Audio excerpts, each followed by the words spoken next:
Buenas noches, señores televidentes. Un placer estar acá con ustedes en el programa número 49 de Economía al Cuadrado. La semana pasada salió el dato de inflación de abril, que dio 3.4.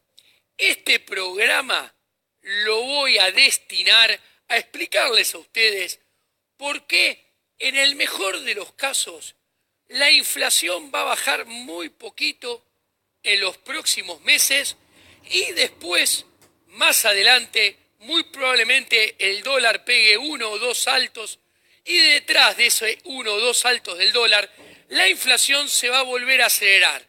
Y a final de cuentas, cuando termine este año, desgraciadamente para todos nosotros, que casi todos de nosotros cobramos en pesos, vamos a estar más pobres. ¿Por qué? Porque la inflación de este año va a ser más alta que la inflación del 2018. Y cuando tomemos los 2 años juntos, la del 2019-2018 va a ser más alta que la del 2018-2017 juntos, habiendo dejado el terreno preparado para que el año 2020, o sea, el primer año del próximo gobierno, también haya mucha inflación, salvo que se tomen medidas estructurales de fondo, como reforma del Estado, como cerrar el Banco Central, como reforma bancaria.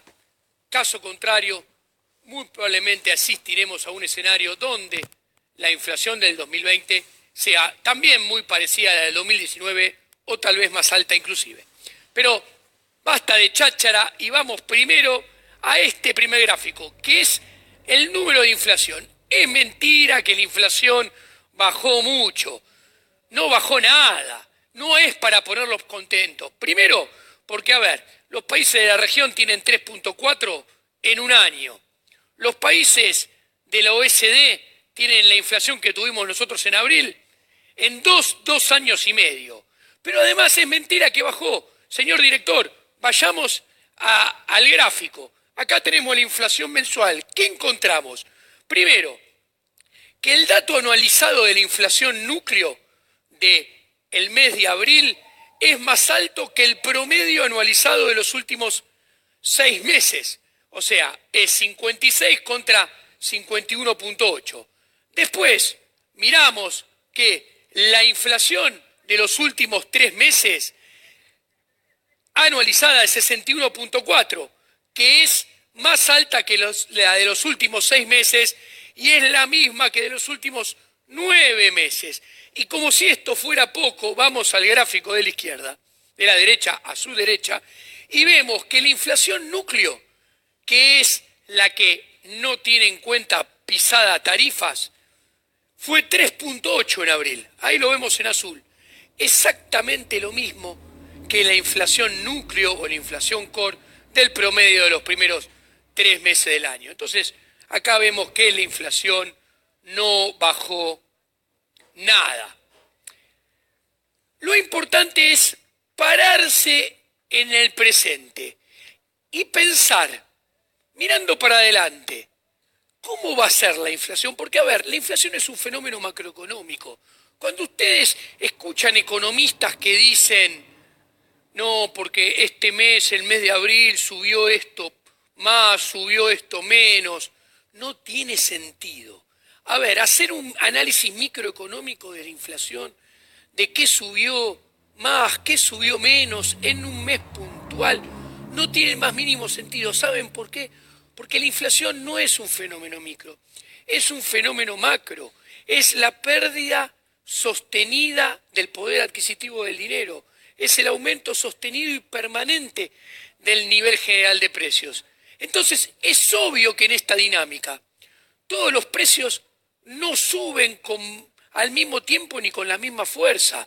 Lo único que podemos ver es que, por ejemplo, si contabilizamos desde enero del 2018, cuando comienza a subir el dólar, a la fecha, que ya tenemos, si no me fallan los cálculos, 16 meses de inflación adentro, lo que nos sirve es que en estos 16 meses los capítulos del IPC que subieron menos van a ser los que van a subir más a futuro.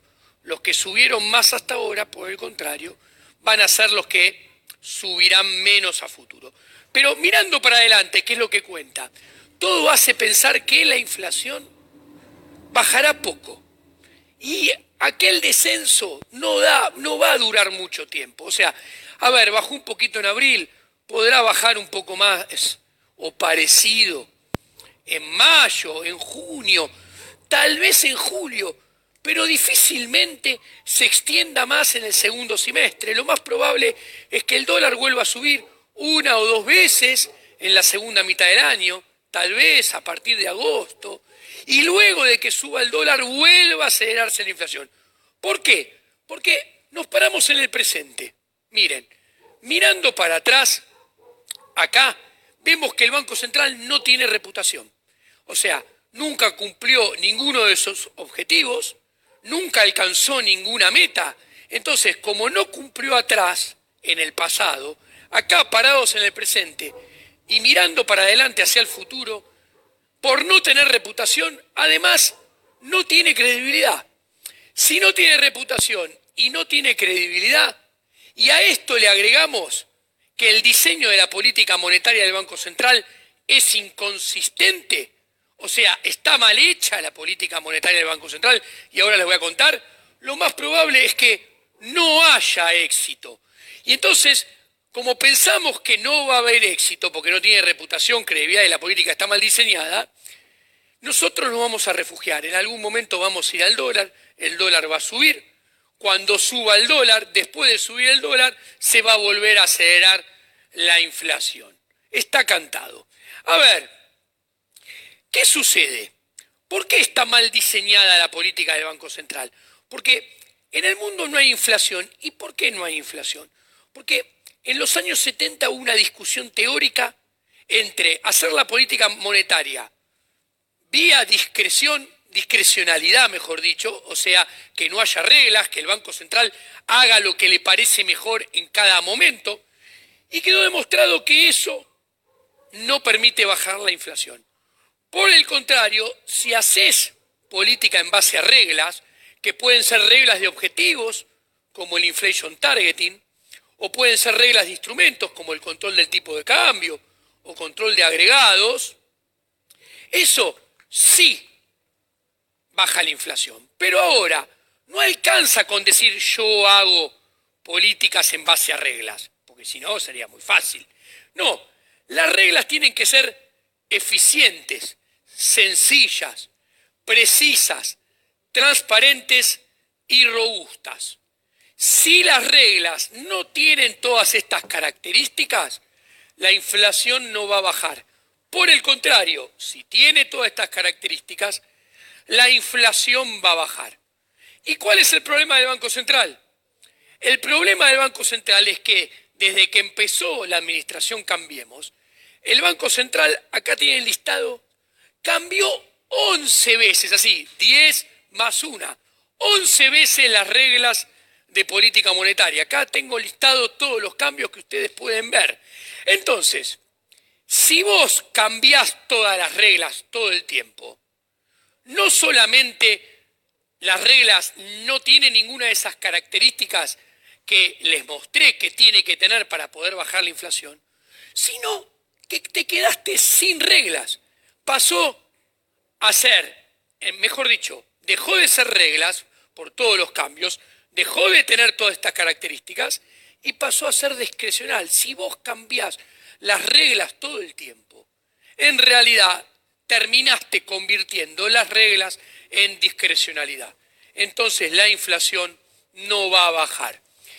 Pero no solamente termina en esto, en discrecionalidad, pero es tan grosero y tan mal diseñada la política económica que el Banco Central en el último cambio, en la banda, estableció que en la zona de no intervención, que es entre el techo de 51,45 y el piso de 39,75, que es la zona de no intervención, ahora el Banco Central va a intervenir y discrecionalmente, sin tener que informar con cuánto interviene, ni tener que dar explicaciones de por qué interviene, ni decir nada. O sea, es el emporio máximo a la discrecionalidad lo que hace el Banco Central. ¿Qué anunció el Banco Central? Y acá es un gran problema. El Banco Central, ¿qué venía haciendo antes? Tenía un techo que se depreciaba a 3. Después lo cambió a depreciar a 2. Después lo cambió a 1,75. ¿Qué quiere decir? Que el techo ese aumentaba y se iba a mover. O sea, para ponerlo en números y que ustedes entiendan. El Banco Central iba a vender dólares, 150 millones por día como máximo, a 51,45 y con el paso del tiempo 53, 55, 57. ¿Qué hace ahora el Banco Central? Al poner devaluación cero al techo, te asegura que ahora va a vender siempre a 51,45. No solamente lo va a vender a 51,45, más barato que antes, que se movía de 53, 55, 56, 57, sino que ahora va a vender en la zona de no intervención. O sea, puede vender, lo está haciendo a 46, a 47. Y como si esto fuera poco, no solamente vende los dólares más baratos que los que lo iba a vender antes, sino que va a vender mayor cantidad. Ahora no solamente va a vender 150 millones, sino que va a vender hasta 250 millones. ¿Esto qué implica, señor televidente? Que el Banco Central ahora se compromete a vender más reservas que antes a un precio más barato. ¿Y esto qué implica? Que en un contexto de caída de la demanda de dinero como tenemos hoy en día, las reservas a misma magnitud de corrida ahora se acaban más rápido de lo que se iban a acabar antes. Entonces, ¿esto qué es? Un incentivo para que la gente en realidad corra antes y corra más rápido. Por lo tanto, las reservas se acaben aún antes de lo que se iban a acabar con las reglas anteriores. Y acá se ve claramente la inconsistencia de la política anunciada por el Banco Central. Todo esto agravado porque es mentira que las reservas del Banco Central son 70.000 millones. Las reservas que cuenta son 17.492 millones. El resto de las reservas son alquiladas, no son del Banco Central, son el swap de China, etcétera, etcétera. No son reservas que pueden usarse inmediatamente, constantemente para intervenir en el mercado cambiario. Entonces, no solamente va a vender más reservas, no solamente va a vender más barato, no solo se acaban, sino que hay pocas. Entonces, acá, ¿qué sucede? Que lo más probable es que el primer salto del dólar sea más temprano que tarde hacia la banda de 51,45. Y este salto es, como muy bien explica en su paper de 1976, Dormush, de expectativas de dinámica del tipo de cambio bajo expectativas racionales, esto es un salto del tipo de cambio a 51,45 por expansión monetaria anticipada, no sucedida todavía. ¿Por qué? Porque las LELIQ son las que van a estar gatillando eso, porque como no hay dinero con qué pagarlas, son 23.000 millones de dólares y las reservas líquidas son 17.500, 17.492. Como les mostré, eso es una promesa de emisión monetaria que va a gatillar ese salto. Y el problema es que cuando toca el tipo de cambio, el Banco Central va a empezar a vender reservas. Entonces acá les traje un ejercicio.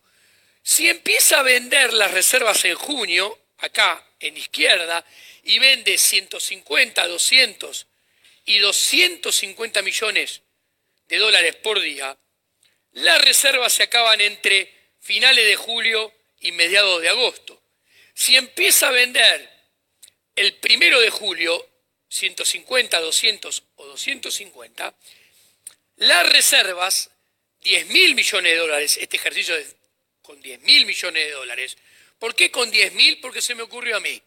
Pero Básicamente, ¿por qué? Porque si tiene 17.500 millones de dólares de reserva libre, 10.000 millones es mucho, es holgadamente mucho más de la mitad. Entonces, estoy asumiendo que va a vender muchas reservas. Bueno, si vende a partir del 1 de julio, se van a acabar entre mediados de agosto y mediados de septiembre. O sea, en estos dos ejercicios, en ningún momento llega a las elecciones presidenciales de la segunda mitad de octubre. Se le acaban bastante antes. Entonces acá, cuando se acaba, se produciría el segundo salto.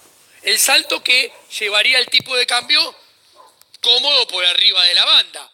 Y acá entraríamos en una dinámica que es peligrosa porque es cuántos pesos corren contra cuántos dólares. ¿Cuántos pesos de los argentinos corren contra cuántas reservas del Banco Central? Y si bien esto es un ejercicio que no es correcto porque es un ejercicio de equilibrio parcial, no es de equilibrio general, pero quiere mandar un mensaje, un indicador para usted, señor televidente. El Banco Central lo que quiere mostrar es que no tiene con qué aguantar la situación, porque cuando nosotros sumamos los 17.492 millones de reservas que tiene el Banco Central, totales líquidas, le sumamos un determinado, no lo sé, flujo de oferta de dólares por comercio internacional, por superávit comercial debido a la recesión que pisa las importaciones, y vemos todos los potenciales pesos que pueden correr contra esos dólares. Claramente a 51,45, como está evaluado, la cantidad de pesos para correr contra dólares es muy, pero muy grande. Lo que quiero transmitir, que este programa económico no tiene con qué aguantar hasta el 10 de diciembre, que faltan 230 días. Entonces, lo que quiero mostrar es que lo más probable es que en la segunda mitad del año, después de un tiempito que en abril, mayo, junio, tal vez julio, no lo sé, la inflación converja a 3, tal vez perfore el piso del 3 un poquito, va a saltar el tipo de cambio y se va a volver a acelerar la inflación. Muy probablemente, no lo sé, primero se acelerará a 5, después se puede acelerar a 7, 8, 9% mensual. Depende de qué haga el gobierno y depende con cuánto corramos nosotros. Pero ese es el mensaje. Pero como si todo esto fuera poco, hay 5 razones más que apuntalan que la inflación se va a acelerar y la inflación del 2019 va a ser más alta que la de 2018. Vayamos por partes. Primer razón, hay poco traspaso a precios y hay mucha inflación debajo de la alfombra. Tenemos un aumento, tenemos un traspaso a inflación minorista del aumento del dólar de solo el 48%. ¿Ok? Punto número 1. Mucha inflación debajo de la alfombra. Punto número 2. La política monetaria tiene retardos de política monetaria. ¿Qué quiero decir? Lo que hago hoy en política monetaria impacta dentro de 12 y 18 meses a futuro. ¿Qué quiere decir? Que de acá a fin de año todavía va a seguir impactando lo que hizo el final de Sturzenegger y Caputo y el principio de Sandleris. O sea, cuando miramos la base monetaria está creciendo todavía a valores holgadamente superiores al 35% interanual. Esto se va a seguir sintiendo en precios. O sea, la primera razón para esperar más inflación, que es mucha inflación debajo de la alfombra, hay que agregarle la segunda, que son los retardos de política monetaria. Tercer explicación que muestra que la inflación se va a volver a acelerar y que la inflación de este año va a ser más alta que la del 2018, la caída de la demanda de dinero. Esta es importantísima. Hoy en día tenemos tasa de interés récord, la misma que teníamos en algún momento del cuarto trimestre del año pasado, pero con la diferencia que tenemos el dólar a 46 en lugar de tenerlo al 37 38, tenemos el dólar 8 mangos más caro con la misma tasa de interés que cuando había estado en el cuarto trimestre del año pasado en estos niveles. ¿Esto qué quiere decir? Esto muestra que si tenés la tasa en los niveles récord, pero el dólar a niveles récord también, esto es una caída de demanda de dinero que no está agotándose. Todo lo contrario, se va a acelerar y va a aumentar más todavía.